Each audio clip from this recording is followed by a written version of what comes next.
tiens tout d'abord à remercier Monsieur le ministre d'État pour la collaboration très solide que nous avons avec le gouvernement du Bénin et le personnel technique avec qui on a discuté entre le 22 mars et aujourd'hui. Ça fait 2 semaines qu'on est là. Et bien évidemment, mon équipe du FMI, nous avons travaillé d'arrache-pied ces 2 dernières semaines pour essayer, dans un premier temps, d'évaluer les progrès au titre des engagements du gouvernement du Bénin dans son programme que nous appuyons, et ensuite de discuter, mettre à jour les politiques économiques pour le futur.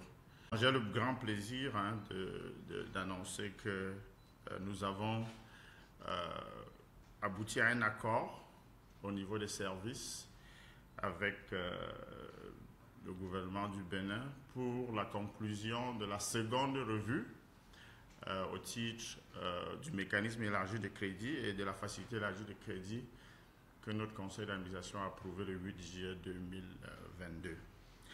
Et donc, suite à la considération par notre conseil d'administration, parce que ça c'est un accord au niveau technique, cette considération va venir dans les semaines à venir. Et suite à cela, il y aura un décaissement de 68 millions de dollars qui va aller au budget de l'État.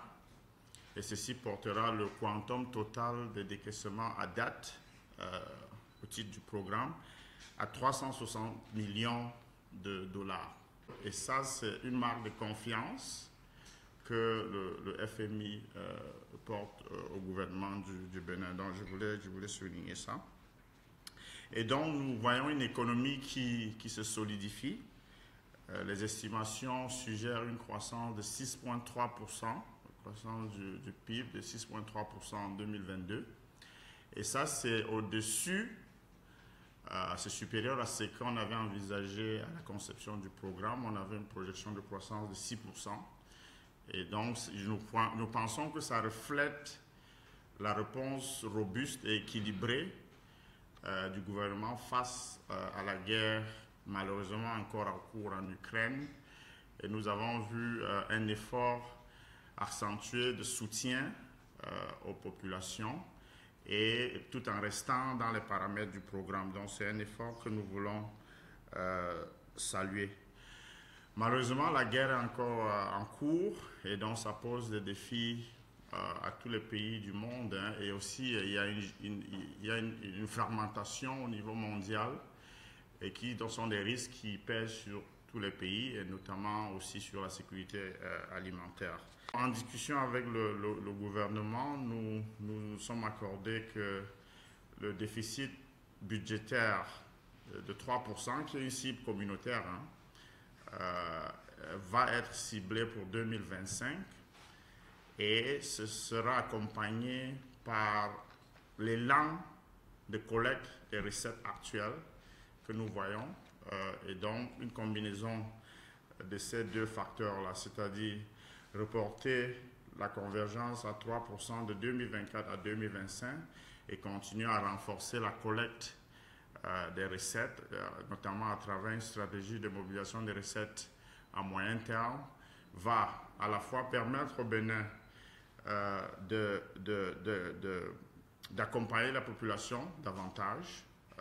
Nous savons bien que l'âge médian du Bénin est faible, donc il y a des besoins de services publics qui sont immenses, et aussi, très important également, et nous savons que ça tient à cœur aussi également au ministre d'État, c'est maintenir la crédibilité du budget, du cadre budgétaire de moyen terme.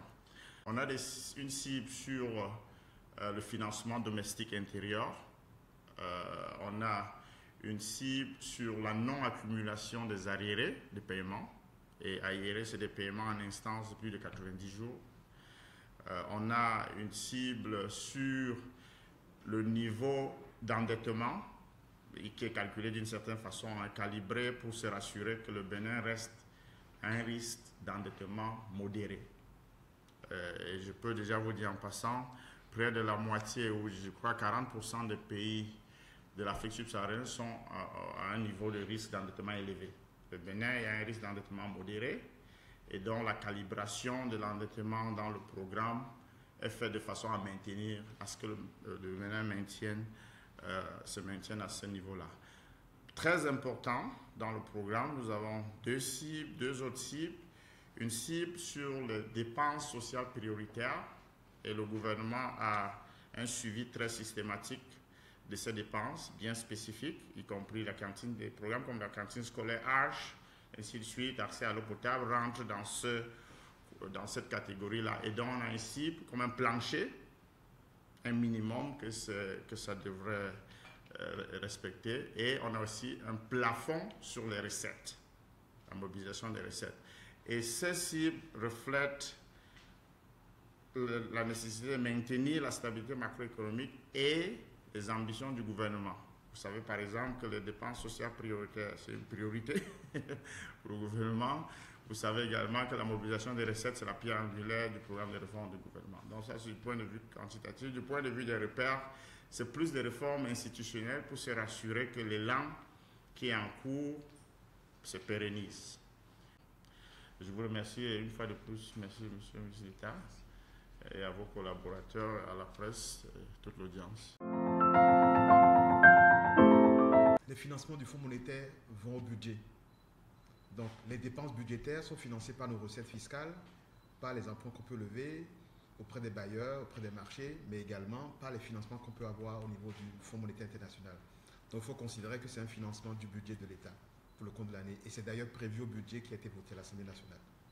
Moi, je pense qu'il faut retenir trois choses. La première, c'est que nous avons une économie qui se porte bien, dans un contexte quand même où il y a une crise économique et financière qui inquiète de plus en plus. Une économie qui se porte bien, et cette robustesse de l'économie est justifiée par les réformes et les investissements qui ont été enclenchés dès 2016, qui ont permis de faire de notre pays un pays qui dispose d'une économie à la fois résiliente, dynamique et de plus en plus diversifiée. Et ces trois paramètres qui font qu'aujourd'hui, vous avez vu, nous avons prévu d'avoir un taux de croissance de 6% pour 2022, nous avons 6,2%, 6,3%. Donc nous avons prévu d'avoir un taux de croissance de 6% pour 2022, nous atterrissons à un taux de croissance de 6,3% pour 2022. Et vous avez vu, quand vous comparez depuis 2016 les projections, que ce soit sur les facteurs de croissance de l'économie réelle, les facteurs de gestion de la dette, du déficit, les grands indicateurs macroéconomiques, vous allez noter une prudence dans la manière dont nous faisons les prévisions, mais une rigueur dans la manière dont nous gérons pour avoir les résultats solides. Donc, premier message que nous retenons, c'est quand même une économie qui se porte bien. La deuxième chose, c'est les finances publiques sont bien tenues. Tout à l'heure, RFI posait la question sur la dette. Et quand vous avez une revue, comme on vient de la voir, avec les résultats qui disent que le programme que nous avons avec le Fonds monétaire est bien tenu, l'économie est solide et que tous les critères sont respectés, ça veut bien dire qu'en matière de gestion des finances publiques, nous avons quand même une rigueur qui se poursuit. On peut dire aux populations, oui, les finances publiques, leur bien est bien gardé, bien géré, bien tenu. Et le troisième message, il est prospectif. C'est-à-dire qu'aujourd'hui, quand on se projette, le FMI regarde également la projection de la croissance à venir. Donc, et ça aussi, c'est qu'aujourd'hui, nous avons une économie qui bénéficie de cette robustesse, de cette résilience, qui lui permet de tenir face au choc et de continuer à créer de la richesse. Donc, nous sommes en position aujourd'hui, on peut dire que l'économie béninoise, non seulement elle se porte bien, mais elle est en position de poursuivre la création de plus de richesses pour nos populations, pour qu'il y ait plus de bien-être pour les populations, pour plus de Béninois. Donc en gros, nous sommes aujourd'hui dans une situation où nous pensons qu'il y aura plus de bien-être pour plus de Béninois de façon durable. Et c'est ça aussi le message important. Au-delà des chiffres derrière, c'est une économie qui a la capacité aujourd'hui de poursuivre le programme d'action du gouvernement, qui oriente les efforts sur l'humain, le capital humain, la formation professionnelle technique, et continuer à apporter à chaque Béninois où qu'il se trouve les solutions aux difficultés. Qu'est-ce qu'on répond aux personnes qui disent que le Bénin prend trop de dettes? Alors j'ai presque envie de ne pas répondre après ce que le chef de mission vient de dire, parce que le FMI vient de vous dire qu'en Afrique, plus de 40% des pays sont en risque élevé d'endettement, qui n'est pas le cas du Bénin. Donc quand bien même certains auraient l'impression qu'on lève trop de dettes, aujourd'hui le cadre macroéconomique est sain, le niveau d'endettement est raisonnable et le risque est modéré, qui n'est pas le cas de plus de 40% de pays en Afrique. Mais je voudrais saisir l'occasion pour dire que si vous observez le rythme de sortie du Bénin, l'année passée, en 2022 par exemple, nous n'avons fait aucun eurobond. C'est bien dire que nous ne sortons que s'il y a une opportunité économique et financière à faire une opération de marché. En 2016, le coût, donc quand on prend la totalité du portefeuille de dette de l'État et on calcule un peu le coût, le taux d'intérêt moyen porté sur ce portefeuille, on était au-delà de 7,5%. Alors qu'est-ce que nous avons fait? En même temps qu'on faisait des réformes pour assainir les finances publiques, pour avoir une crédibilité sur les marchés financiers, nous nous sommes engagés dans une opération, dans des séries d'opérations de reprofilage. Nous allons sur le marché, nous allons lever 100 francs à un taux de 3 à 4% pour remplacer avec une dette qui était à 7%, 8%. Alors, les marchés voient, la presse communique sur le fait que nous sommes allés emprunter 100 francs, mais personne ne dit que ces 100 francs ont permis de rembourser un autre 100 francs qui coûtait trop cher pour le budget de l'État. Et donc, cette gestion dynamique a permis rapidement, avant la crise maintenant qu'on est en train de vivre, nous savons que la zone, vous avez vu dans la presse, la zone de l'UEMOA est en train de vivre une crise de trésorerie, de liquidité. Mais si le Bénin n'a pas ces difficultés aujourd'hui, et si le Bénin a réussi à baisser le coût de la dette de son portefeuille, c'est parce qu'on a fait cette gestion dynamique de la dette. Et donc, dans la gestion dynamique de la dette, il y a trop de communication unidirectionnelle sur les montants qui ont pu être levés, mais peu de communication dans la presse sur les remboursements.